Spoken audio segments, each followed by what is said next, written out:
Statue of ইউনিটিতে আজ শ্রদ্ধার্ঘ্য অর্পণ করলেন প্রধানমন্ত্রী এবং সেখান থেকে তার বক্তব্য, দেশের ১২৫টি জেলায় আগে ছিল মাওবাদীদের দাপট, গুড়িয়ে দেওয়া হয়েছে তাদের, দমন করা হয়েছে শহুরে নকশালদের।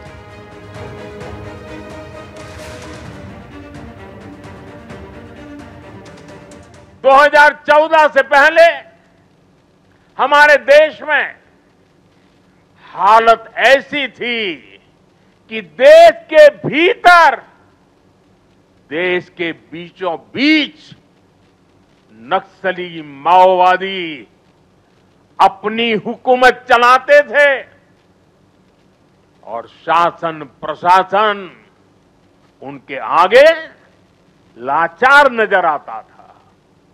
साथियों, 2014 के बाद हमारी सरकार ने नक्सलवाद, माओवादी आतंक पर प्रचंड प्रहार किया।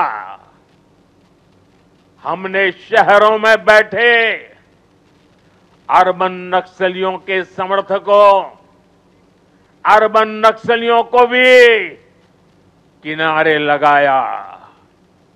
हमने वैचारिक लड़ाई भी जीती और नक्सलियों के गढ़ में जाकर उनसे मोर्चा लिया।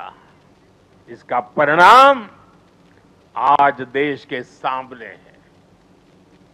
2014 के पहले देश के करीब 125 जिले माओवादी आतंक की चपेट में थे।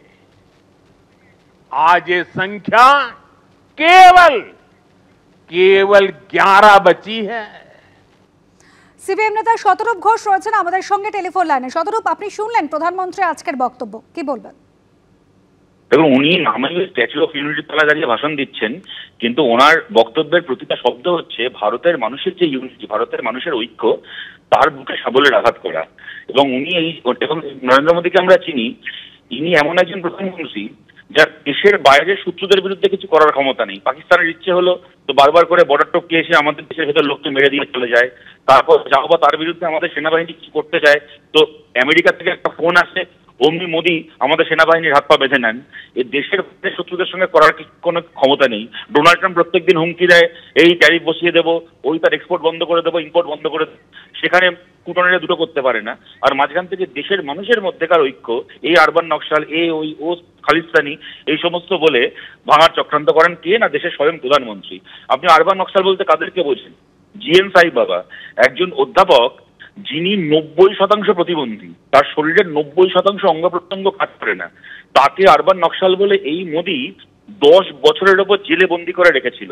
তারপরে সেই মানুষটা নিরপরাধ প্রমাণিত হন। সুপ্রিম কোর্ট বলে দেয় জিএন সাহিব বাবার বিরুদ্ধে বলা প্রতিটা অভিযোগ মোদী সরকারের, প্রতিটা অক্ষরে অক্ষরে মিথ্যে। তারপরে কি হলো, মানুষটা 10 বছর বিনা দোষে জেল খেটে জেল থেকে বেরিয়ে কয়েক মাসের মধ্যে তার মৃত্যু হলো। তারপরে অন্য কোনো দেশের প্রধানমন্ত্রী হলে এই একটা ঘটনার দায় নিয়ে কান ধরে উঠবোস করে দেশ ছেড়ে চলে যেত। আর ইনি এত বড় নির্লজ্জ দাঁড়িয়ে বড় বড় কথা বলছেন। উনি আরবান নকশাল বলছেন। কদিন আগে যখন পার্লামেন্টের ভেতর কতগুলো ছেলে ঢুকে কি সমস্ত ওই কালার ছড়ালো, তখনও এরা বলা শুরু করে দিল আরবান নকশালরা ভারতের পার্লামেন্ট দখল করেছে, মানে পার্লামেন্টে হামলা করছে। তারপরে কি দেখা গেল এই যে ছেলে মেয়েগুলো তারা বিজেপির একজন সংসদেরই রেকমেন্ডেশনে পার্লামেন্টের ভেতর ঢুকেছিল। যে মুহূর্তে এই তথ্যটা সামনে আসলো, তারপর থেকে আমরা জানতেও পারলাম না ছেলেগুলো কারা ছিল, কোত্থেকে তারা গেছিল, কেন তাদেরকে বিজেপির সংসদ পার্লামেন্টের ভেতর ঢোকালো, কি ব্যাপার, কি বুঝতাম তো কিছুই জানতে পারলাম না। ঘটনা চাপা পড়ে গেল। 5 মিনিট আগে অব্দি বলেছে আরবান নকশাল, 5 মিনিট পর থেকে বেমানি চেপে গেল। এই ধরনের একজন প্রধানমন্ত্রী সম্পর্কে আমরা কি কথা বলবো? এটা দুর্ভাগ্যজনক, এরকম একটা লোককে দেশের মাথায় আমাদের দেখতে হচ্ছে। ধন্যবাদ শতরূপ। স্বাধীন ভারতের প্রথম উপপ্রধানমন্ত্রী বল্লভভাই প্যাটেলের 150তম জন্ম শতবার্ষিকী উপলক্ষে দেশ জুড়ে পালিত জাতীয় একতা দিবস। গুজরাতের কেওয়াড়িতে সর্দার বল্লভভাই প্যাটেলের মূর্তিতে আজ শ্রদ্ধার্ঘ্য অর্পণ করলেন প্রধানমন্ত্রী নরেন্দ্র মোদী। জাতীয় ঐক্য, অখণ্ডতা এবং নিরাপত্তার বার্তা এদিন স্ট্যাচু অফ ইউনিটির সামনে হলো প্যারেড। অংশগ্রহণ করে বিএসএফ, সিআরপিএফ, সিআইএসএফ, আইটিবিপি এবং এসএসবি।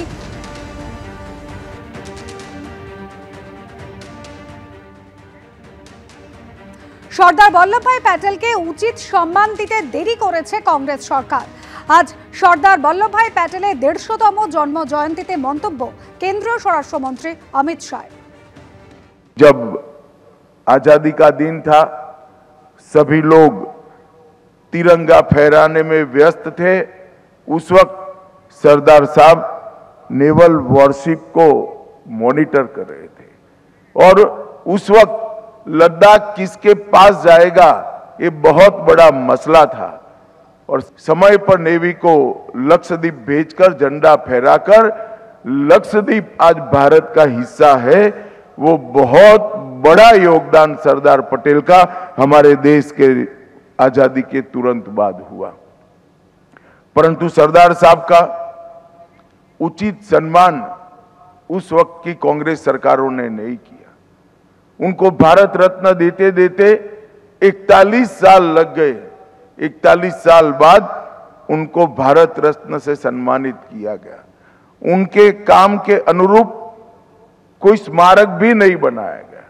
जब नरेंद्र मोदी जी गुजरात के मुख्यमंत्री बने तब उन्होंने संकल्प लिया कि केवड़िया कॉलोनी में दुनिया पूरी देखती रह जाए, इस तरह का सरदार साहब का स्मारक बनाएंगे और वहीं पर स्टैच्यू ऑफ यूनिटी का कंसेप्ट रखा गया। শিলিগুড়ি পুরসভার বোর্ড মিটিংয়ে হট্টগোল, বানচাল বৈঠক, যানজট সহ বর্তমান বোর্ডের নানা অচলাবস্থার অভিযোগে সরব বামেরা। পাল্টা পুরসভায় বাম জমানাকে কটাক্ষ একাধিক তৃণমূল কাউন্সিলরের।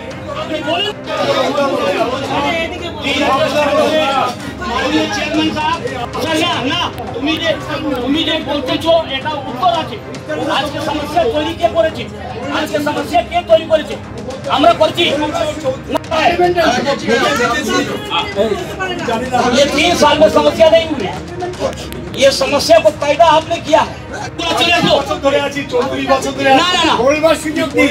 দুপক্ষের বিতণ্ডা হই হট্টগোলের মধ্যেই সভা ছাড়েন বাম কাউন্সিলররা। শিলিগুড়ি যা উন্নয়ন হয়েছে সেটা বাম জমানাতেই, এমনটাই দাবি বামেদের। বাম জমানায় পরিকল্পনা মাফিক কিছু হয়নি, পাল্টা মেয়র গৌতম দেব।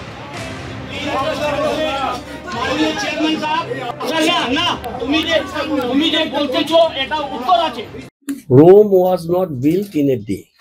হ্যাঁ, রোম শহরটা একদিনের তৈরি হয়নি। তেমনি শিলিগুড়ি শহরের যদি কিছু বিশৃঙ্খল অবস্থা হয়ে থাকে সেটা একদিনে তৈরি হবে।